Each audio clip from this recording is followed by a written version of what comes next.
to our second panel of the day, Shifting Sands. We're going to be exploring the Middle East's evolution from a resource economy moving towards an innovation powerhouse. Now, this session is going to examine how the free trade agreements, sustainability commitments, and of course strategic collaborations are reshaping Gulf cities into global innovation hubs. But before we go to our panel, we are very delighted to have an opening address first, and I'd like to welcome Dr. Abdul Khalek Abdullah, the Professor Emeritus of Political Science at the UAE University, to talk about this topic. Of course, many of you know him well, a prominent political advisor about Gulf and the Arab world, and of course, author of many articles and many books as well. Over to you, Dr. Abdullah.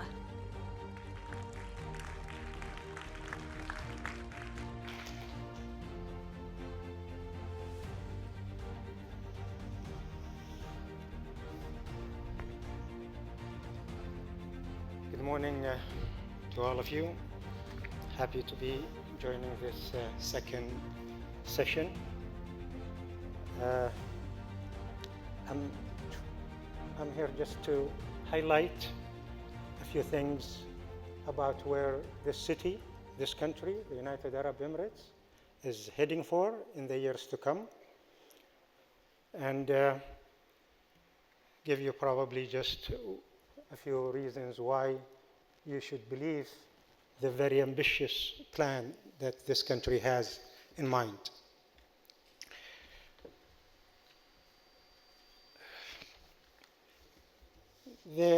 Over the past 50 years plus, 60 years maybe,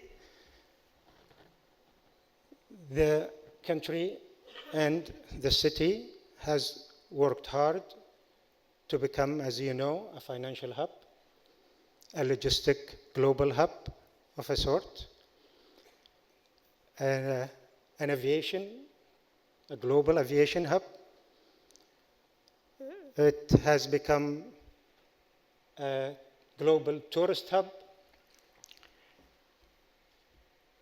and it is now determined for the next stage to become a global innovation hub, a global technological, advanced technology hub, and a global AI hub. And that's the big thinking in the city, that's the big thinking in this country, and they are very serious about it. And when this country plans for something and think it through, we need to believe it. Whenever they thought big, they delivered. So this time around, nobody should have any doubt that this country is going into that direction. A global innovation hub, a global AI hub, and here are three, probably if time allows, 4 good reasons to believe that. The first reason has to do with resources, both on the human side, human resources, and on the financial resources. Human resources are already here. The city is packed with global, regional, creative mind. It's packed with talents from all destinations. That's the human resources. And the city and the country is attracting even more of these talents, creative minds. They're all coming to the city, and this is why the city and this country ticks, and why we should believe that a global innovation hub is in the making already. But then there is the financial resources too. This country is investing massively in building a state-of-the-art digital infrastructure. The economic, the society, the government, wherever you go, there is a huge, hundreds of billions of dollars has been invested already and is being invested to develop a state-of-the-art digital infrastructure. For the past 50 years, this city and this country has invested massively in the physical infrastructure, ports, airports, communication, roads, etc. And that's why it is ahead of the crowd in the region. Now, and for the next 50 years, the country is investing generously billions of dollars to develop the knowledge economy and develop the digital infrastructure. So resources is already there, resources has been committed, and it is massive. So that's one reason, resources. But resources alone is not enough. You need something much more important, just as important maybe, and that is leadership.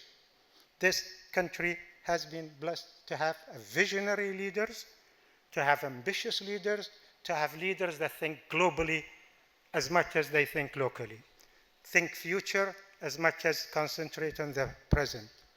And the generation that has taken us into that global hub innovation is the younger leaders who are already in the driver's seat. They are the ones who are taking us into this digital future that the UAE is moving into, and are the ones who have next to them a global team, a local, well-versed team that are sitting next to them, and they are the ones who are now taking the city, taking this country into this digital age. So leaders are important, resources are important, but you need something else, a third good reason why you should believe that we are also, this country is going into this new era of digital economy, digital society, digital government, digital everything, a global innovation hub. And that has to do with choosing the right partner. Partners are important in life, as you probably, most of you know. Partners are important. And this country finally have decided who should be that partner to take us into this new stage in our development, the digital frontier, and become a global advanced high technology.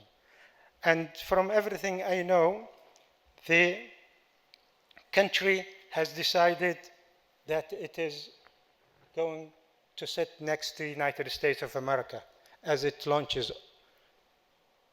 this drive to become a global innovation hub. The US has become the choice of this country, and we have seen that just lately when the president visited Washington, and the key drive was, how do we cooperate? How do we link? How do we get the best of the American innovation mind to help us fulfill this drive? So the country of the choice is the United States of America until, as we go through into the near future. But others, of course, can join in. They are more than welcome to help. Without a solid, reliable partner, we would not be able to reach where we intend to reach, to become a global innovation hub. So here is the choice here. A United States of America we are sitting comfortably next to them in all fronts, government-wise, private-wise, company-wise, etc., etc. And I think that's what the choice of the country is at this moment. So these are the three good reasons to believe that the country will achieve what it intends to do, to become a global AI hub, a global technology hub, just as it is a financial hub, just as it is a logistic hub, as it is a tourist hub and an aviation hub. So that is where we are thinking. That's the big thinking in this city. One final, probably word, has to do with history. And that's the fourth reason.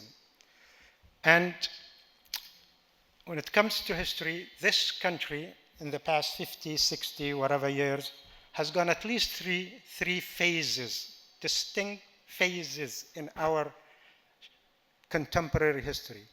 One phase one, is the pre-modern history. That is anything you could think of before 1970. It was more or less pre-modern phase in our history. Then from 1970 onward is the modern phase, 1970 until 1990. That's the second phase in our history. We invested hugely in everything to become a modern city, Dubai, Abu Dhabi, etc., a modern country, a modern society. That's where we are during the second phase, 1970 to 1990. Then came the third phase in our contemporary history, and it is the global phase. And that is from 1990 onward until 2020. And now we are into our fourth phase in our recent development, and that is the digital Dubai, the digital UAE. And it is just huge concept that everything goes under it. So here are the three phases in our recent history, and this is also the fourth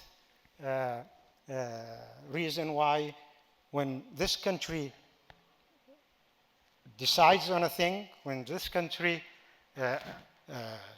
thinks big, it really does everything possible resource-wise, determination-wise, vision-wise, leadership-wise. They are here and they take us to where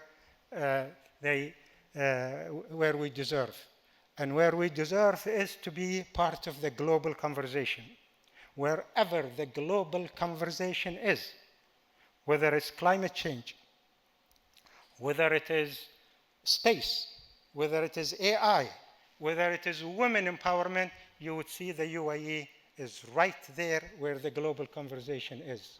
Wherever that global conversation is for the next 50 years, you would also see the United Arab Emirates immediately engaged in all of that. I think I have probably exhausted my 9.5 minutes that Gauri have given to me, and I'll be more than happy to address whatever comments and questions you have, and happy to join the panel. Thank you very much for listening.